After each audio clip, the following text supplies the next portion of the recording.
We had an amazing opportunity to go visit the HK Holbein plant in Osaka, Japan. So Masako and I took off. Masako was my Japanese guide, and we headed into the Holbein main facility, their offices in Osaka, Japan, where they had a retail store and they had a gallery of all the different artists that used the Holbein paints and some of the original tools that Holbein made.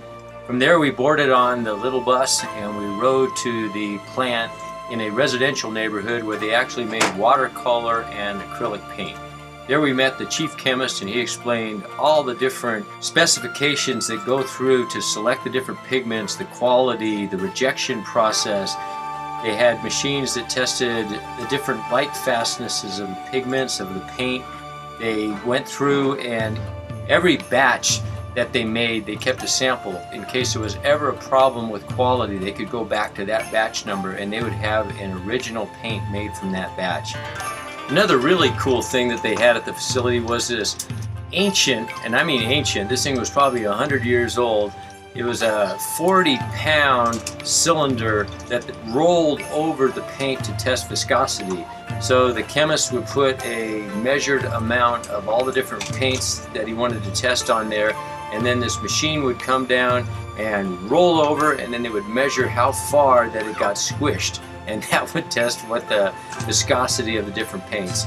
They've been doing the same way for 50, 100 years, testing the paint.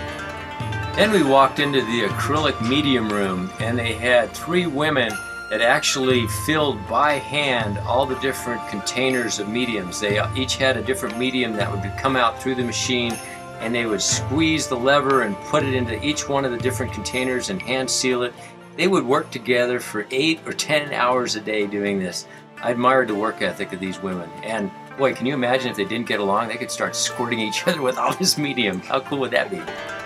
From there we went on to the watercolor facility, where they had women that were hand cutting the different cakes of watercolor, placing them on pans, and then putting them in to be sorted into the different sets that Holbein makes. And they had a tubing facility where the paint would go into the watercolor tubes. Then we went into the board office where they explained the whole process of how Holbein came to be, the history of Holbein, the German name, why it was named after the artist Holbein, and just the different processes that go through in their selection of pigment, in their making of their paint, their distribution throughout Japan and throughout the world. And then we went up to the roof, which was really cool, because on the roof they tested all the sun-thickened linseed oil. They actually made it up there in a greenhouse.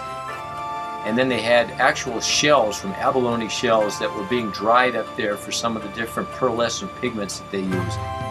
Then we had a great lunch and we said goodbye, and it was a fantastic tour of one of the most quality paint facilities I've ever seen and some of the nicest people I've ever been with.